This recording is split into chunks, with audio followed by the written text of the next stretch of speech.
Graba.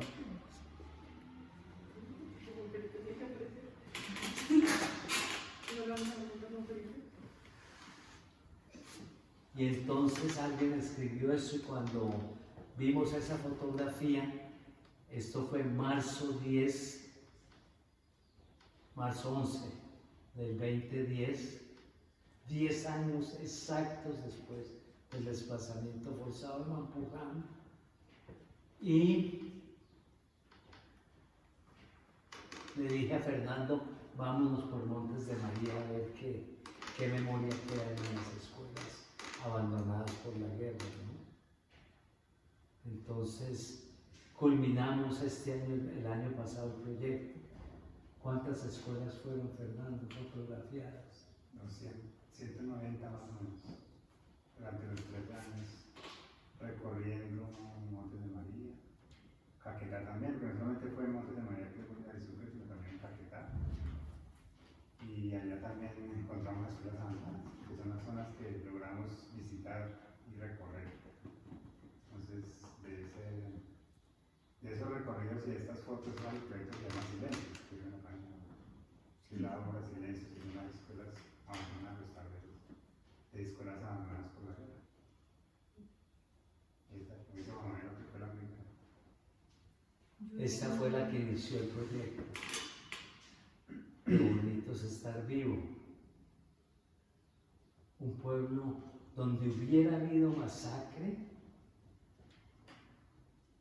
nadie hubiera podido escribir esa frase.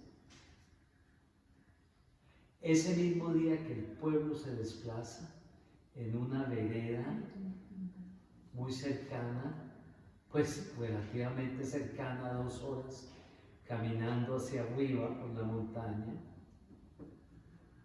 una vereda que se llama Las Brisas, Montes de María.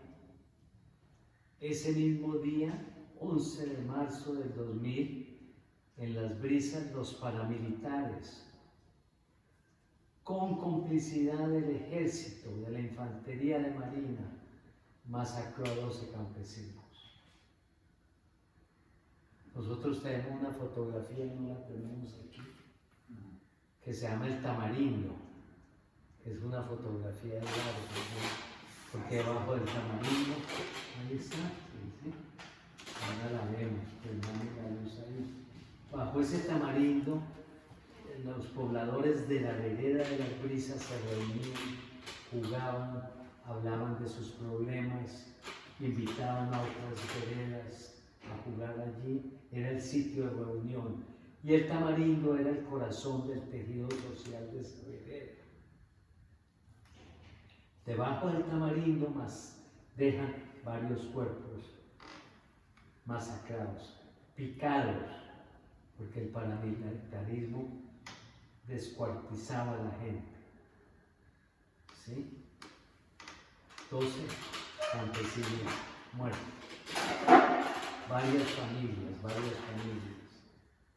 Varias familias.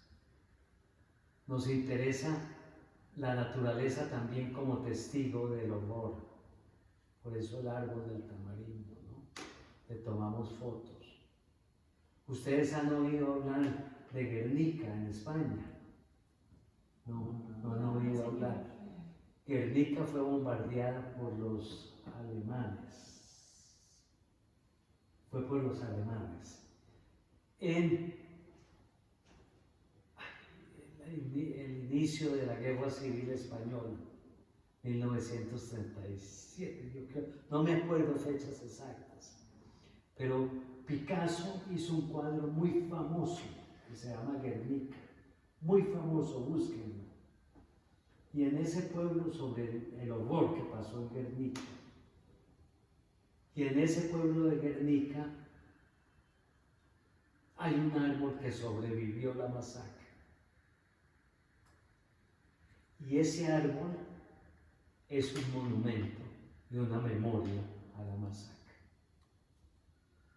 Y este tamarindo de Las Brisas es una memoria de esa masacre. Detrás de cada tablero fotografiado puede haber Pues detrás de cada tablero fotografiado está el desplazamiento forzado, están masacres, está la ruptura de la educación en los niños y las niñas, para dónde comen, cómo siguen la educación de ellos. Cojunar, me voy con el grupo paramilitar o guerrillero. O sea, es una interrupción muy fuerte para los niños, también para los papás, ¿no? Hubo una señora en un pueblo en Puerto Nari, Antioquia, donde fuimos a un encuentro con víctimas. Y una señora allí desplazada de otro pueblo en Antioquia, de San Roque, Antioquia.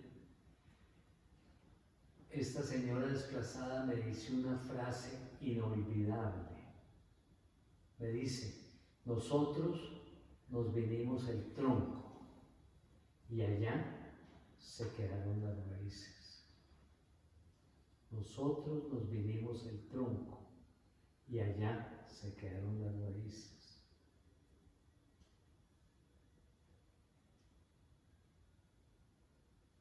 Esa frase, eso fue hace años, y yo creo que no hay una frase más clara, una metáfora más clara que describa lo que es el desplazamiento forzado.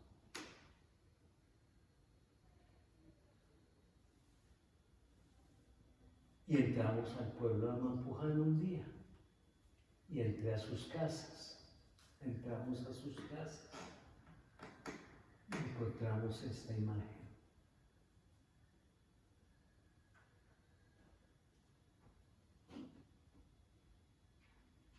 Nos vinimos el tronco y allá se quedaron las raíces. La metáfora visual de esa frase. Y viendo esta imagen, entendí que el desplazamiento forzado es una mutilación, es también una mutilación. ¿Sí? Hay también el árbol como un testigo de nuestra violencia. ¿Sí?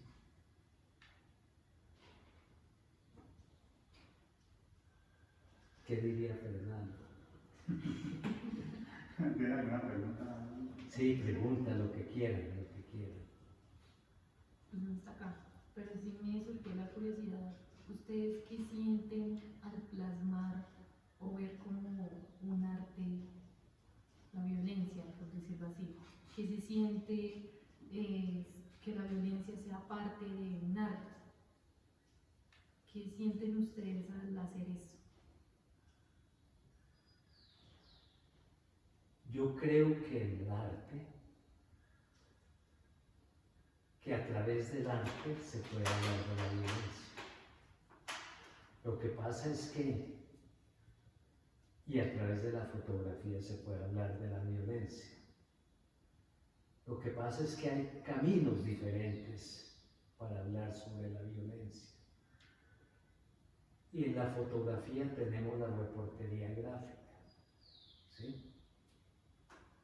A mí nunca me interesó fotografiar un cuerpo decapitado, un cuerpo mutilado. Hay un mito griego que yo estudié cuando estaba en la universidad, estudié mitología griega, que entre otros es una belleza las historias en la mitología griega. Y hay un mito que es el de la Medusa y Perseo. Y la Medusa en la mitología griega era el ícono del terror.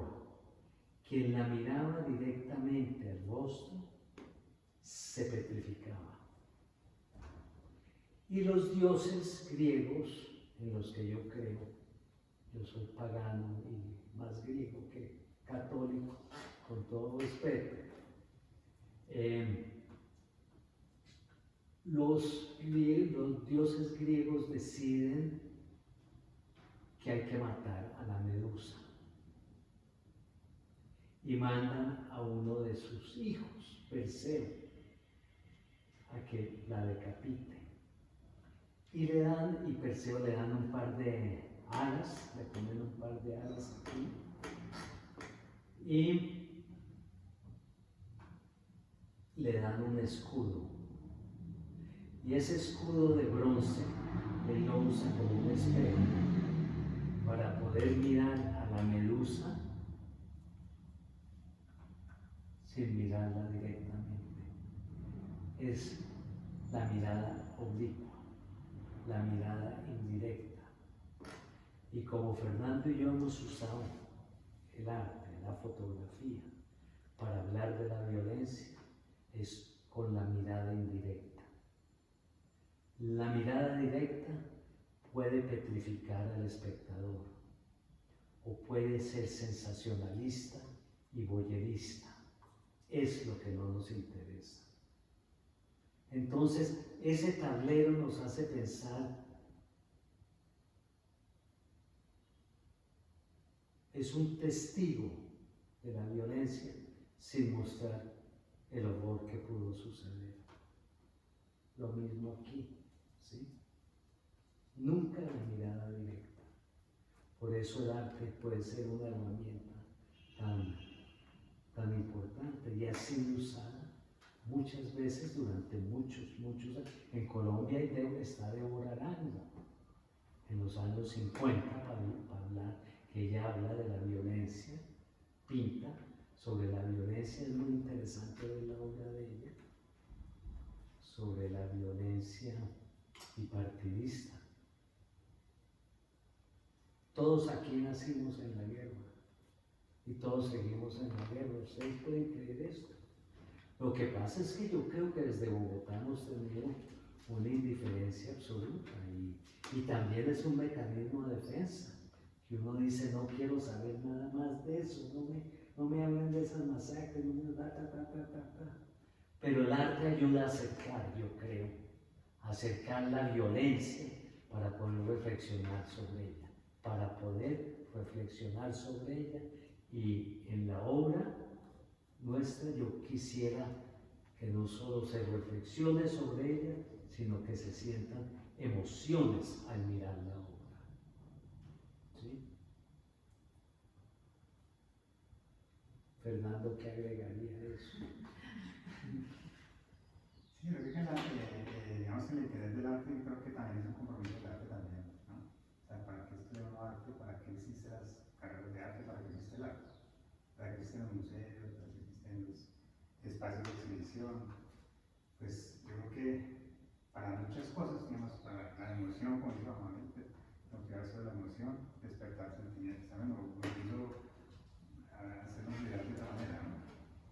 Pero también en ese contexto colombiano, pues creo que con lo que dice Juan ahorita, que hemos vivido la violencia de todas muchas generaciones, no puede ser indiferente como al tema tampoco, ¿no?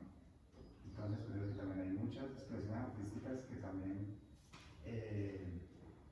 nos muestran un acercamiento a la violencia, desde diferentes formas. Por ejemplo, como dice Juan, que no es la portería, en la obra que tenemos aquí nunca hay un cuerpo, ni siquiera hay personas incluso, solamente es como esas huellas que dejan la memoria, o los recorridos, las huellas que uno puede encontrar sobre los actos violentos que han sucedido. No en el momento, ni siquiera una fotografía de una ejecución, ¿no? Pero de todas maneras el arte creo que sí entra como a tener un papel importante, y creo que cada vez ha sido más consciente de la necesidad de educar, acercarnos, compartir lo que uno puede encontrar en unos viajes de recorridos, cuando uno hace obras de arte, por ejemplo, cómo los puede uno mostrar, ¿no? Entonces yo creo que el arte se ha permitido un poco que desde muchas áreas de conocimientos que pueden ser ajenas, como el derecho, como la criminalística, o sea, ¿qué relación entre criminalística y arte? ¿Sí? ¿Cómo lo podemos relacionar? ¿Cómo podemos hacer el encuentro? ¿Cómo nos encontramos nosotros aquí hoy día? Seguramente por las fotografías que han visto, por los temas que han visto, y eso es parte del arte, lo que le permite que al hacer una fotografía, al hacer una pintura, una escultura, que de alguna manera se creen unos lazos que construyen un poquito la memoria de un tema específico, en este caso pues, la memoria de la guerra, por ejemplo, o los encuentros con los relatos sobre la guerra, o con las diferentes versiones de la guerra también, ¿no? Porque hay muchas versiones y lo que nos da los medios de comunicación pueden ser un poquito específicos, de pronto puede ser que no le interesen a uno, o uno se da cuenta cuáles son las limitaciones que tiene cada uno de estos medios. Y el arte también es otro medio diferente que puede ser un poco más imparcial en algunos momentos, no siempre, pero generalmente trata de ser un poco imparcial y mostrar una realidad un poco más indirecta, pero con un contenido que uno pueda pensar y decir, sí, tengo que investigar qué pasó en Mampuján, tengo que investigar qué pasó en los años 40, ¿sí? Con la violencia, desde los inicios de la violencia en Colombia del siglo pasado. O sea, cómo puede uno encontrarse y hacer vínculos que le permitan a uno indagar, investigar o hacer un trabajo de grado, ¿no? Como ustedes en este caso, ¿no? Y el arte puedan llegar a entender un poquito más o ver más allá de lo que uno puede entender como su práctica, como médico, como forense, como abogado, como sociólogo, ¿no? Claro, el arte permite la metáfora y lo simbólico. Metáfora viene del griego. Meta, a más allá, llevar más allá quiere decir la metáfora. Y yo creo que el arte puede llevar más allá. ¿Sí? Figúrense en que Mampuján, leyendo sobre la historia de Mampuján, me encontré, Fernando, hace poco un libro muy interesante en la Feria del Libro. Imagínense que Mampuján, en la guerra de 2000 días, inicios del siglo XX, el pueblo de Mampuján fue quemado. Y ahora, 2010, fue desplazado, 100 años después. Entonces, una violencia recurrente la que hemos vivido aquí. Son ciclos, ciclos, ciclos y más ciclos de violencia. Es increíble. Quemado el pueblo. Quemado el pueblo. En la guerra de 2000 días. Pero digamos, pues hablar de cómo plasmar el arte de una manera como tan simbólica, tan significativa para que nosotros, como personas que estamos relativamente alejadas y completamente descontextualizadas del conflicto que se vive en nuestro país, ¿cómo llegan ustedes a plasmar este tipo de situaciones, este tipo de actos bélicos que van en contra de lo que debería ser la humanidad, que es algo sano, una relación un poco más amable? ¿Cómo llegan ustedes a plasmar la guerra en el arte? ¿Cómo llegan ustedes a tomar la decisión de me voy a enfocar en este tipo de situaciones, en este tipo de contextos? ¿En qué momento llega y cómo llega?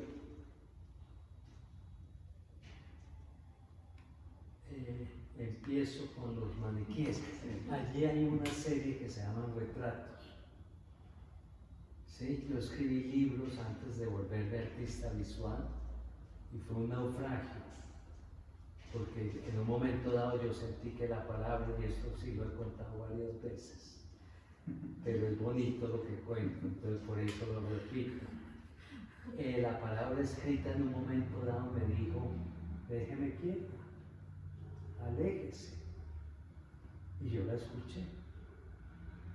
Entonces me fui para un par de amigas artistas que viven en Nueva York, Ana Discordi y Liliana Porter, muy reconocidas y muy amigas. Y les dije, ¿qué hago? No puedo ser químico, no puedo ser profesor, no puedo ser empresario, ni banquero, ni narcotraficante. ¿Qué hago? ¿Qué me sugieren ustedes? Y me dijeron una cámara de fotografías. Uno tiene que escucharle a los buenos amigos. Y yo pensé que una cámara de fotografías era para tomar fotos aquí, o en una fiesta, lo que sabemos, ¿no? En un recreo o en una, ¿qué más? Fiestas, matrimonios, nacimiento de niños. Al Instagram. Y nunca me imaginé que la fotografía pudiera ser una herramienta para investigar la violencia del país. Y empezó con una serie que aún venga de muestra.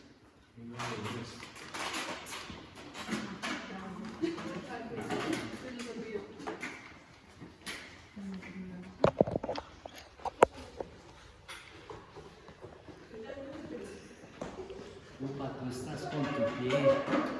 ¿Qué te pasó? No juegues fútbol. ¿Te fuiste qué? No juegues fútbol. ¿Fue en fútbol? ¿Jugando fútbol? Después de meter un gol.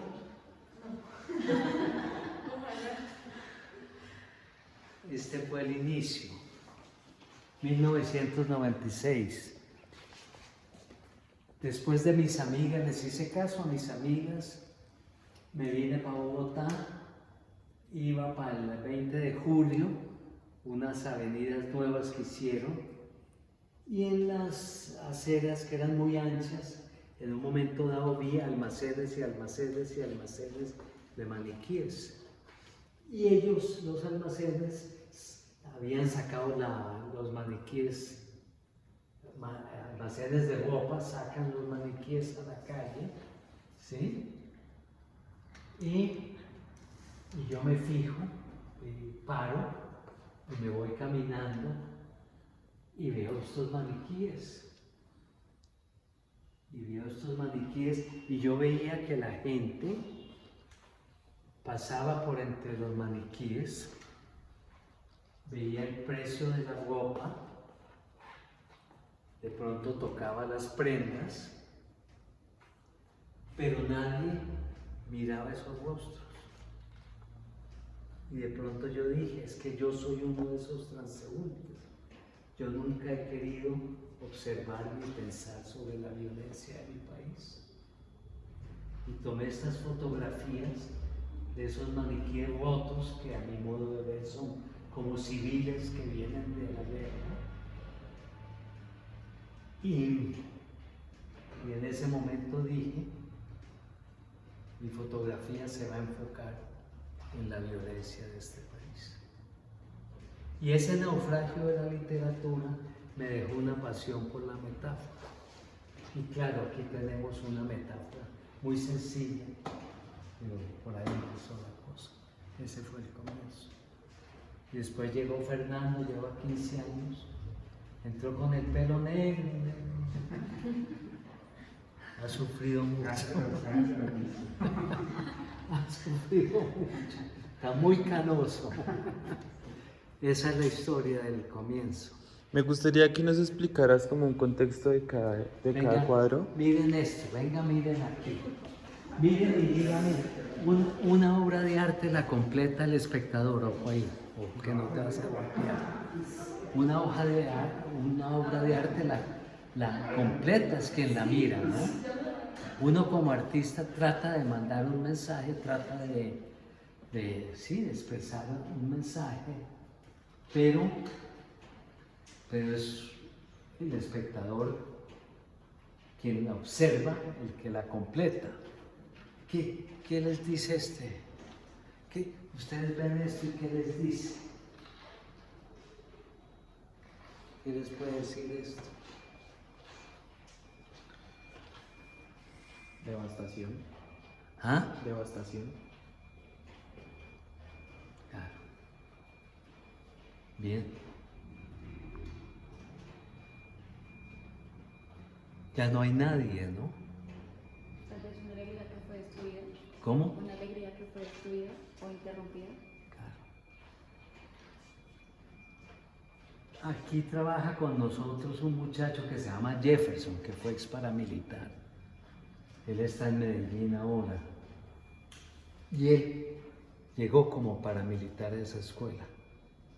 Y él cuenta la historia de cómo llegan en la noche y en la mañana llegan los niños.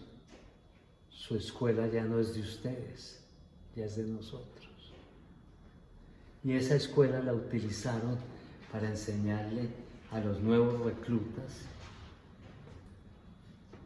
a cómo matar y cómo descuartizar. Fue una escuela que usaron para enseñar a descuartizar, a torturar y a descuartizar. Esta escuela, Puerto Torres, Caquetá. Puerto Torres, Caquetá. Y por ejemplo, esta imagen, ¿qué les diría a ustedes? Esta imagen, ¿qué pasa ahí en esa imagen?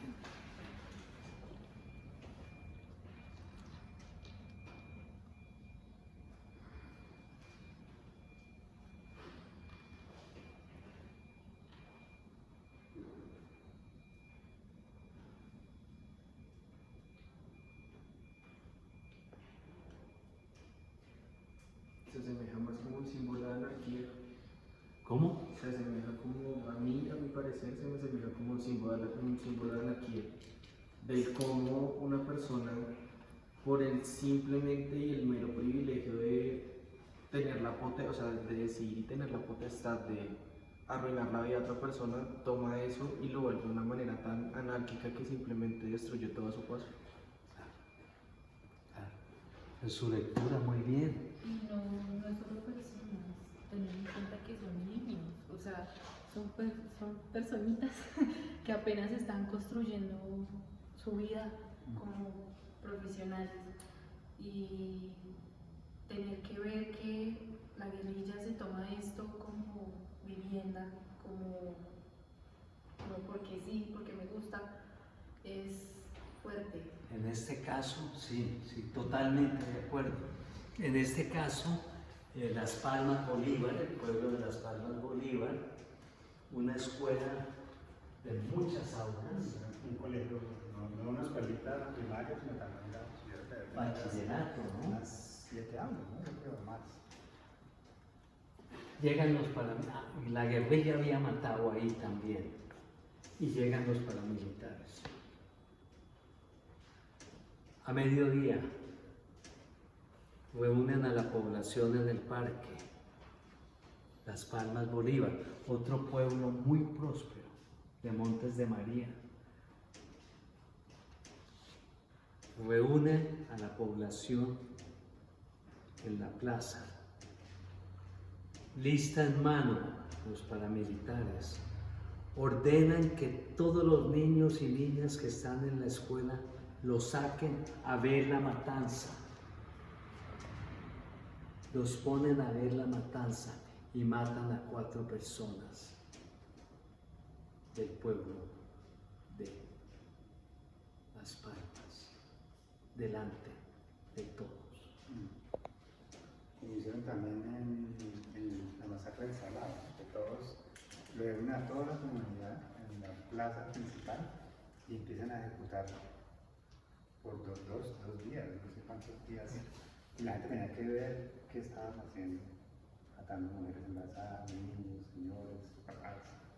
Pero era una manera como de una práctica violenta que ha sido muy característica en Colombia en estas masacres de este siglo, ¿no? Pasado.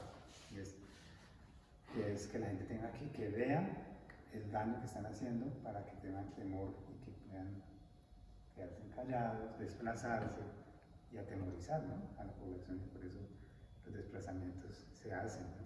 Dice, ¿por qué 1000 personas se desplazan en un pueblo? Por esas mismas razones, ¿no? Lo que sucede allá, indefensos de alguna manera, tienen que tomar decisiones extremas, ¿no? Como dejar tirado todo, o dejar una escuela abandonada. Digamos, de ahí también nace una pregunta que puede llegar a ser un poco contradictoria en cuanto a sentimientos encontrados de, pues, esto que ustedes hacen, que es verdaderamente mostrar la realidad de un país que nunca ha dejado la guerra y que durarán años para que lo vean la guerra.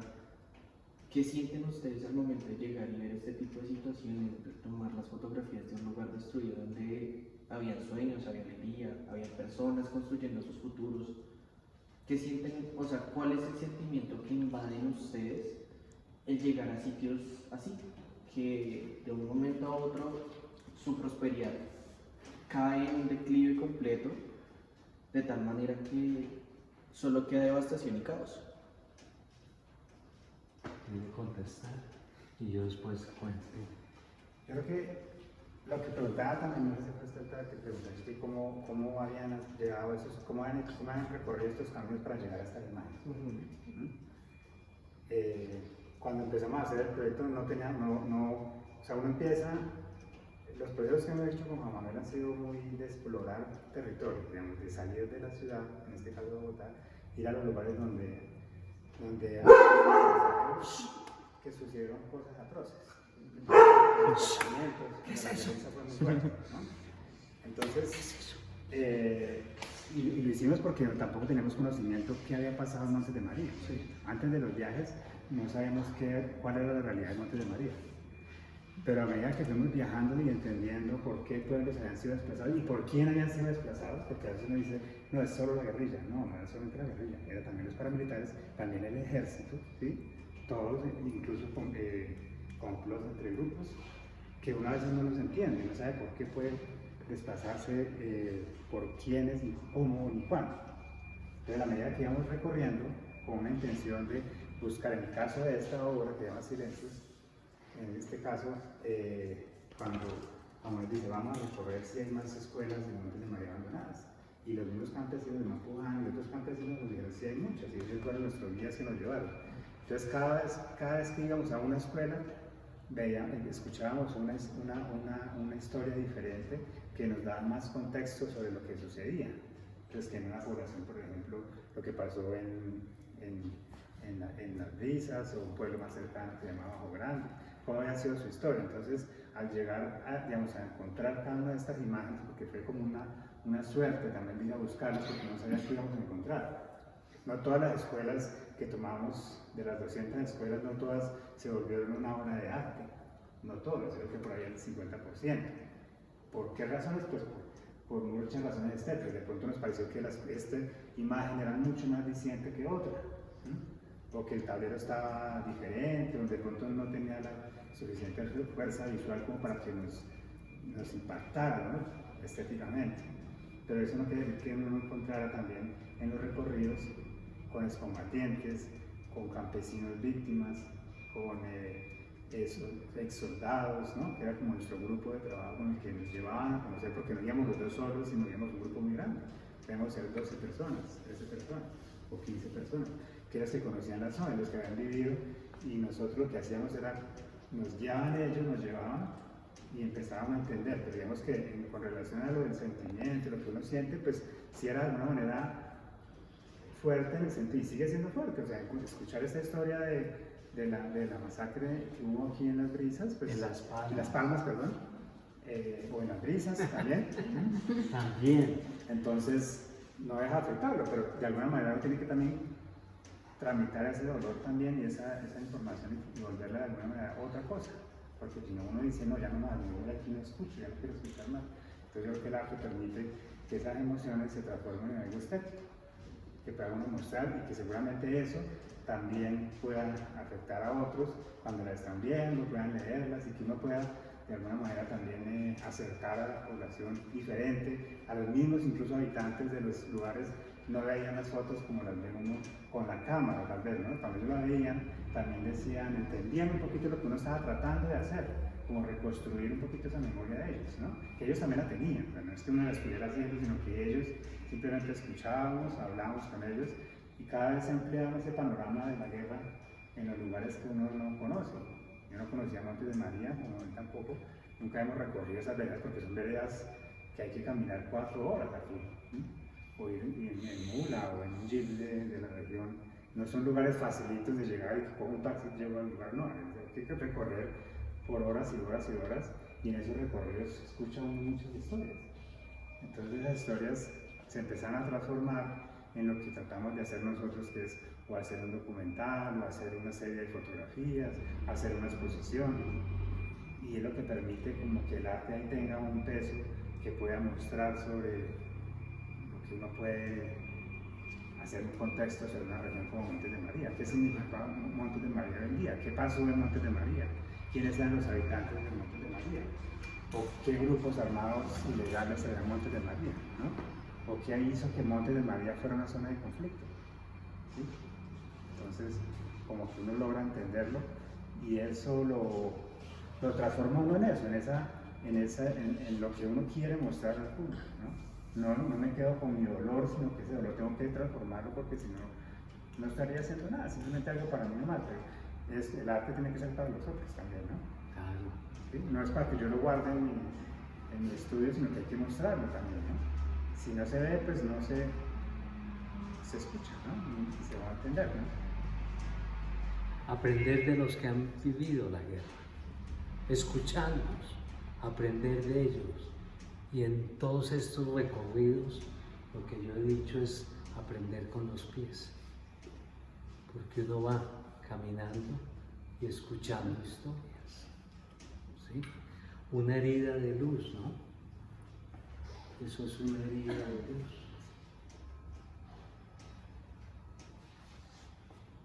Y aquí hay hemos encontrado estos otros, que son cómo la escuela se transforma en un corral para animales, o en un depósito también hemos encontrado, un depósito de campesinos, ¿no? De sus productos, de campesinos que han vuelto y vuelven la escuela, su depósito para poner el arroz, etcétera, etcétera. Pero aquí encontramos a este ternero famélico que nos mira, ¿no?